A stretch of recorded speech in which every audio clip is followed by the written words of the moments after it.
Now, we're in reflective mood, of course, between Christmas and New Year. The festive season overindulgence is the phrase I'm seeing on my autocue here.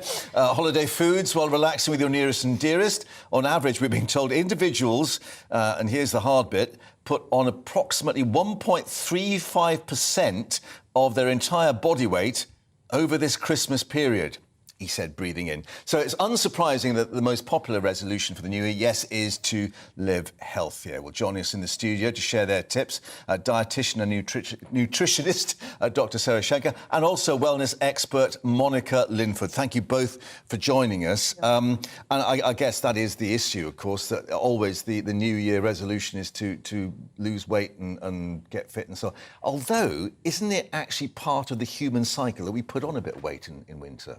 Oh, very interesting that you know that. Yes, indeed. Well, I had noticed, you know, just in Eastern either the desk has got a bit further out yes, or something's happened. Well, it doesn't give us permission to overindulge, but Eastern philosophy says that, yes, in winter, naturally, you put on a couple of pounds, up to 4 pounds, and in the summer you shed it because you're naturally more active. Yeah, but and it insulates the body. It does and indeed. Stores yes, it does. For sort of getting through the winter period. And you want, I'm delving into now Eastern philosophy and Eastern medicine a little bit. I won't go off piece for too long. But the kidney energy, your kidneys are the generators of your vitality. And the purpose of laying on that little bit of extra weight around the middle is to actually protect your kidneys. Really? Yes, and boost them. We're always told it's that spare tyre around the middle is the warning sign. Well, that could also be the liver laying down a little bit of fat. Right, OK. But, yes, a bit of both. It's about keeping it under control. Yes, so in perspective. A little bit of insulation, a little bit of protection, but not so much that you look like you've... Yeah, but that's the other problem, is this is sedentary of, on the couch watching the sort of Christmas movies and the rest of it, not moving about, I guess. Yeah, and that's eating while you're not moving as well. So while you're watching, your hands are free to picking up the chocolates, and that's the only bit of movement that you're doing, right? Which is not good. OK. So, a lot of people do Boxing Day walks now, though, don't they? Walks and park runs and, all sorts of events and swims and all that type of thing, which is really good. But the thing to say to yourself is once Christmas is over, it's over.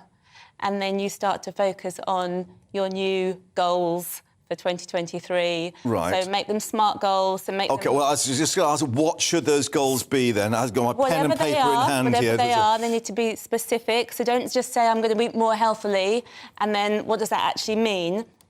Say, I am going to cook from scratch 3 times a week, and I'm going to do that for the next 6 weeks to see how it goes. Or I'm going to add more vegetables to my shop. I'm going to get one of those, boxes delivered, and I'm going to use it. Have something specific. And that way, you're more likely to achieve it. Is that a bit of a luxury, given so many people, the cost of living crisis? They're just looking at trying to get as cheap food as possible. Yes. Quite often that's processed stuff, It's processed, but, it's a false economy, isn't it? Because processed foods, relatively, they can be cheap, but then, they're not as cheap as maybe going out and cooking from scratch. Once you've got those basic ingredients in your cupboard... OK. Then you can start to build. And what does Eastern philosophy tell us about making this decision, conscious decision for the year ahead? Well, it's about movement, Mark, not just about exercise and getting fit. It's about movement, and they see it as a movement as nutrition. So the movement in their philosophy is stimulates the peristalsis of your internal organs. So your organs are... like Tai Chi and all that sort of thing? Qigong, yoga... Yeah. And even I like the East meets West approach. So the Pilates is a wonderful way to start. If you haven't exercised for ages, you want a slow build into strength. Start with something like Pilates and yoga and walking. Because walking stimulates circulation, and it also, in Eastern philosophy, massages the heart. The vibration of walking is really good for the heart. From the soles of your feet From upwards? the bounce of the feet on the ground is very, very therapeutic for the heart. Right, so walking the dog I can put down as exercise? Go for miles. Well, yes. I'm not sure about that. But if nothing else, walking is probably the best thing you can do for yourself. Yeah. Brilliant. Have you been taking notes of that? I see you've got your notebook out as well. I was just about to ask, do you burn calories if you're cold? Because we could combine, lowering your heating with actually burning calories. So is it true? Yes, that's right. Yes. So if you go out without an extra layer, I mean, as long as you don't want to risk your health, but that keeping yourself warm burns more calories if you're fit enough to do, fit and healthy enough to do that. Yeah, it's your thermogenesis. It's called. Are there things that we shouldn't be doing? I mean, obviously, it's great to have a list of things that we should be doing. But, Sitting. Really? Like we're doing at the moment? Sitting. Sitting and snacking. Yes, sitting the and two worst snacking. things you can do. Yeah. And they've still got those 2 mince pies on the Yes. desk to tempt us. We which can is really... slowly slide those away. Right, okay. We were just talking before, it's so important to get back to more of a 3 meals, not just continual grazing, snacking. Oh, for 3 really? meals. Because I thought there was a school of thought that actually eating little and often was actually better for you rather than having big pile-ups. It would depend what you're eating, but most people don't eat the good stuff in between their meals. And actually, the way that we eat today is so damaging because we eat mindlessly. We eat on the run, we don't really enjoy our food, we don't stop to think about what we're having. So this is the slow food movement where people, actually stop and take stock and Absolutely. chew their food Such an properly. important part of what we need is nutrition, that we should put more effort into thinking about what we're having. And it's eating mindfully, Yes. eating mindfully, not mindlessly. Yeah, mindless eating between meals is so damaging because all you're doing is continually asking your body to produce more insulin, more insulin, more insulin. The sugar rush and things. Yeah, the more insulin you've got, it's impossible to lose weight. And that's why so many people develop diabetes later in their lives. Right, Yeah. OK.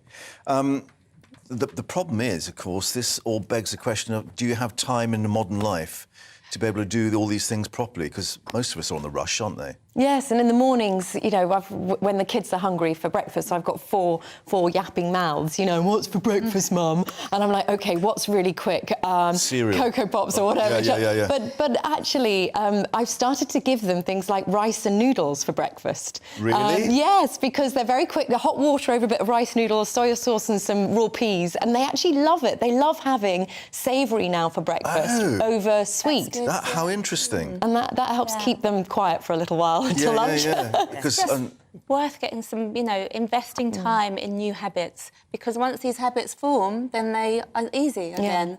So Right, it's the first okay. couple of weeks, it's just the difficult part. Right, now comes the difficult part, OK? Your New Year resolution. I would like to immerse myself much more in mindfulness exercise, Tai Chi, Qigong. I do it anyway. What, meditation, just thinking about things? I meditate daily, so I Really? do My mindfulness. son does this, you see, and Yes, I just think I he's have for zoned out. 30 years, Wow. and it does make a huge difference. It just helps you get a little bit of objectivity in life. So OK. Mindfulness, Right. I would say. That's good definitely. enough. Yours? Mine is to not look at my phone first thing in the morning, to keep it in a drawer and to walk around the block. Oh, what a good So one. my first experience of life every day is fresh air and getting my body going rather than being in Right. bed and checking the phone for half an hour first. Yeah. I think that's a good change the speed up of my day. Yeah. It's a bit of a sort of millstone around the neck, isn't it, or a phone around the neck. And yours? Mine is to be nicer to my husband and my kids. I think we'll leave it there. OK, right. And mine is to listen to the producer when they say we're out of time, we've got to move on. So thank you very much indeed, and we wish you Happy New Year. Thank you very much, And a and mindful to New you. Year, indeed, of course. So plenty for you to think about there at home from Sarah and Monica.